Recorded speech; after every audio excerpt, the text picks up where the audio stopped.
विधानसभा चुनाव के लिए 17 नवंबर को हुए मतदान के बाद अब सबकी निगाहें 3 दिसंबर को होने वाली मतगणना पर टिकी, जहां मतगणना की संपूर्ण जानकारी देने और विभिन्न राजनीतिक दलों, निर्दलीय प्रत्याशी और उनके प्रतिनिधियों के सवालों के जवाब देने के लिए गुरुवार को कलेक्ट्रेट कार्यालय में जिला निर्वाचन अधिकारी डॉक्टर गिरीश कुमार मिश्रा की अध्यक्षता में स्टैंडिंग कमेटी की बैठक आयोजित की गई। राजनीतिक दलों, निर्दलीय प्रत्याशियों व उनके प्रतिनिधियों के साथ आयोजित इस बैठक में जिला निर्वाचन अधिकारी श्री मिश्रा ने 17 नवंबर को हुए मतदान को लेकर ईवीएम मशीन को मतगणना स्थल तक पहुंचाने और उसके साथ सुरक्षा संबंधी व्यवस्थाओं के साथ साथ सोशल मीडिया पर स्टोरेज रूम को लेकर फैलाई जा रही भ्रामक जानकारी आदि से उपस्थित जनों को अवगत कराया।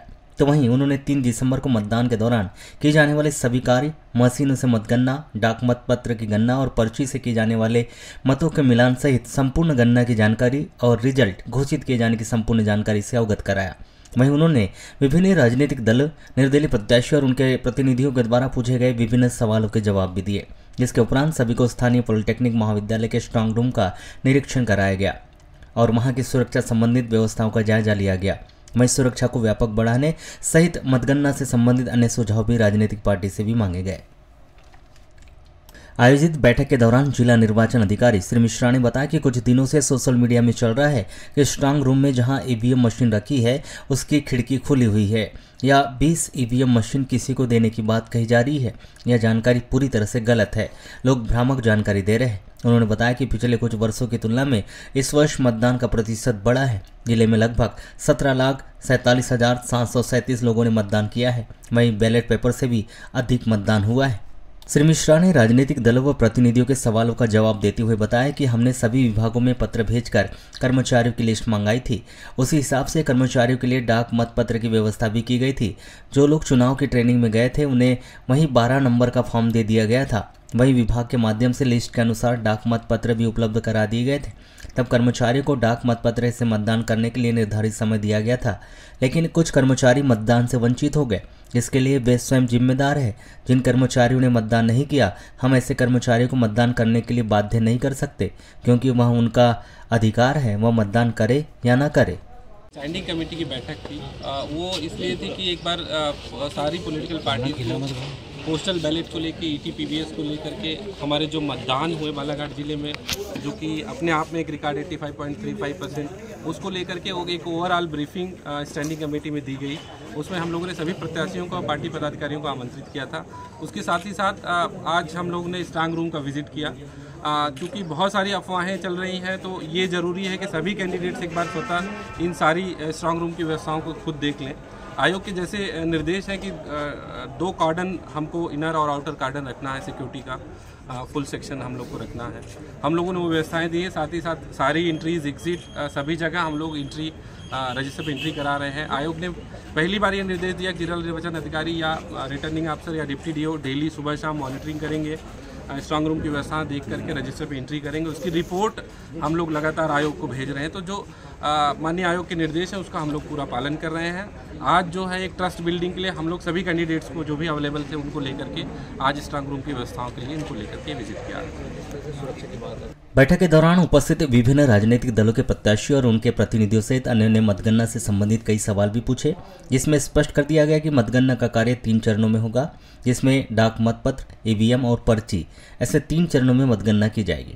इस दौरान बालाघाट विधानसभा क्षेत्र प्रत्याशी अनुभव मुंजारे ने सवाल किया कि मतगणना के दौरान बिजली गुल तो नहीं होगी, क्योंकि हम वर्ष 2013 में इसका भुगतान भुगत चुके हैं, जिस पर श्री मिश्रा ने बताया कि हम इसके लिए पर्याप्त व्यवस्था की है। वहीं एक सवाल में पूछा गया कि पिछले बार भोजन के लिए मतगणना के एक राउंड को रोक दिया गया था, इस बार तो ऐसा नहीं होगा, जिस पर श्री मिश्रा ने कहा कि कर्मचारियों की भोजन की व्यवस्था के लिए अलग से इंतजाम किए गए हैं, किसी भी हाल में मतगणना नहीं रोकी जाएगी। एक अन्य प्रतिनिधि ने सवाल किया कि स्ट्रांग रूम से मशीन को लाने, ले जाने और मतगणना टेबल तक पहुंचाने के लिए पार्टियों के प्रतिनिधियों का सहयोग लिया जाएगा या नहीं, जिस पर श्री मिश्रा ने स्पष्ट कर दिया कि स्ट्रांग रूम से मशीनों को टेबल तक लाने, ले जाने के लिए किसी भी पार्टी के प्रत्याशियों या उनके प्रतिनिधियों का सहयोग नहीं लिया जाएगा। उन्होंने बताया कि बहुत सारे प्रत्याशी और उनके प्रतिनिधि हैं, यदि उन्हें ऐसा करने दिया जाएगा तो फिर वहां भीड़ लग जाएगी। अभी आज जो स्टैंडिंग कमेटी की मीटिंग रखी गई थी उसमें बहुत सारी चीज़ें उन्होंने समझाई हैं, जिला निर्वाचन अधिकारी ने बताई हैं, हम लोगों को काफ़ी चीज़ें क्लियर करने का उन्होंने प्रयास किया है। निश्चित रूप से तो ठीक है, लेकिन मेरा भी जिस तरह से सवाल सब तरफ से उठ रहा है, मेरा भी सवाल यही है जिसका संतोषजनक जवाब वो नहीं दे पाए कि जो डाक मतपत्र है और उनमें उसको डालने में जो हमारे बहुत बड़ी संख्या में जो सरकारी कर्मचारी वंचित रह गए हैं और वो कहीं ना कहीं अपने आप को बहुत ही पीड़ित महसूस कर रहे हैं, आहत महसूस कर रहे हैं। उन्हें लग रहा है कि जिस मतदान के लिए हम महीनों से मेहनत कर रहे थे, जन जागृति अभियान चला रहे थे, शासन प्रशासन और निर्वाचन आयोग के निर्देशों का पालन कर रहे थे, आज हमें ही मतदान से वंचित होना पड़ गया। तो ये तकलीफ तो है, लेकिन मुझे ऐसा लग रहा है कि इसका निराकरण करने का भी प्रयास नहीं किया जा रहा है। जैसा कि आज ही मैं जब सुबह मीटिंग में आ रही थी तो एक प्रधान पाठक हैं हमारे कोसमी के रहने वाले परसवाड़ा विधानसभा क्षेत्र के, उनकी ड्यूटी पीठासीन अधिकारी के रूप में ड्यूटी लगी थी बालाघाट विधानसभा क्षेत्र के ग्राम में। तो वहाँ पे उन्होंने मतदान कराया खुद और उसके बाद वो मतदान से खुद वंचित रह गए। तो उन्होंने मुझे बताया कि मैं बहुत परेशान हूँ, मैं 2 बार प्रयास कर चुका भाभी जी, लेकिन वहाँ कोई सुनवाई नहीं होती, किसी तरह की कोई सुनवाई नहीं हो रही, इसलिए मैं आपके पास शिकायत लेके आ रहा हूँ। तो इस तरह की लगातार शिकायतें तो हैं और इससे ये बच नहीं सकते प्रशासनिक अमला, क्योंकि जिला निर्वाचन अधिकारी की जिम्मेदारी बहुत बड़ी जिम्मेदारी होती है। आप पूरे इलेक्शन करवा रहे हैं, पूरे जिले का चुनाव करवा रहे हैं, आप 6 विधानसभा क्षेत्र के प्रमुख हैं आप, और उसके बाद अगर ऐसी स्थिति आ रही तो जिम्मेदारी तो उन्हें लेना पड़ेगी, और अगर नहीं ले रहे हैं तो ये कहना तो बात गलत है कि नए निर्देश आए उसके कारण बहुत कर्मचारियों को पता नहीं चल पाया। तो हमने जो ट्रेनिंग दी, जो हमने बताया मतलब प्रशासन की तरफ से, जिला निर्वाचन की तरफ से, तो वो फिर क्यों नहीं समझ पाए, आखिर क्या कारण होगा। और इतनी बड़ी संख्या में कर्मचारी कहीं गलत तो नहीं हो सकते, ये किसी को भी समझ नहीं आया। एक सरकारी कर्मचारी जो नौकरी कर रहा है, नौकरी में बहुत सारी जिम्मेदारियों को निभाता है, वो इतने चुनाव करवाता है और आज उसको मतदान से वंचित रखा जा रहा है और वो अपनी शिकायतें अगर दर्ज करा रहा है, उसकी सुनवाई नहीं हो रही है। तो मैं तो समझती हूँ कि मैंने कल भी कहा था आप लोगों के मीडिया के माध्यम से कि लोकतंत्र के लिए बहुत दुखद है, तकलीफ देह है, पीड़ाजनक है।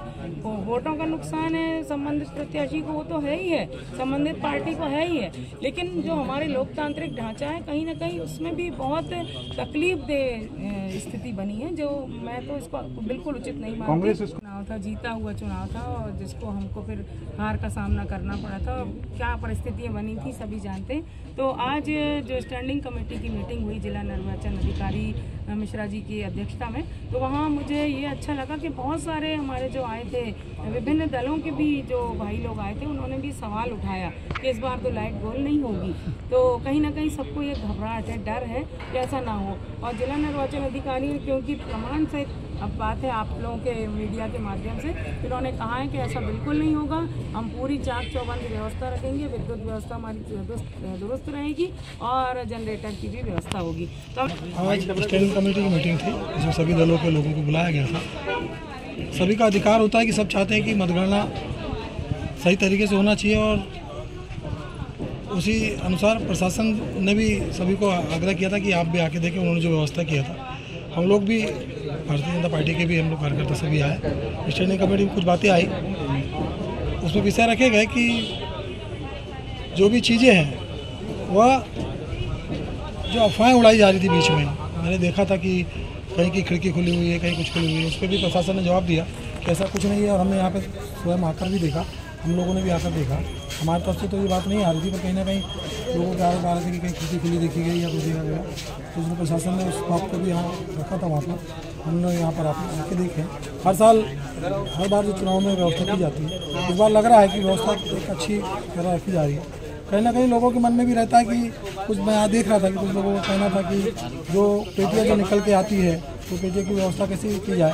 तो जैसा अधिकारी ने बताया कि इस बार हम बीच में एक अलग से पेटियाँ ले जाने वालों के लिए एक अलग से व्यवस्था कर रहे हैं, और जो हमारे काउंटिंग के जो एजेंट रहते हैं उनके लिए एक जाने की व्यवस्था अलग की जा रही है। तो एक व्यवस्था बहुत अच्छी लगी कि कहीं ना कहीं जो लोगों के मन में शंका रहती है उसका समाधान है कि आने जाने में कहीं किसी को परेशानी नहीं हो, और जो लोगों के मन में भावना रहती है कि पेटी बदल जाती है, ऐसा कुछ होता है, वो नहीं। मतगणना व्यवस्था से संतुष्ट है, मतलब कुल मिलाकर। ये एक बड़ा मामला उठकर आ रहा है कि मतदाता जो है डाक मतपत्र प्रशासन द्वारा नहीं बांटे गए, कई कर्मचारियों मतदान नहीं किए, क्या सोचती है भाजपा?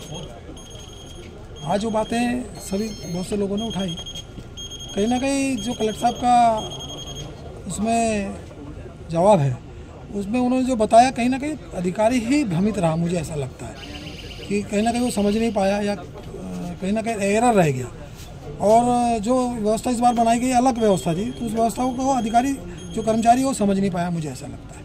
मतलब मानते हैं कि प्रचार प्रसार नहीं, प्रचार प्रसार में कम नहीं, प्रचार प्रसार की कमी नहीं लगेगी, क्योंकि प्रचार प्रसार में जहाँ तक मुझे लग रहा है कि 4-4 बार 5-5 बार जो उन्होंने बताया कलेक्टर साहब ने कि हमने इसकी मीटिंग्स ली, अलग अलग हमने इसका वो लगा है, तो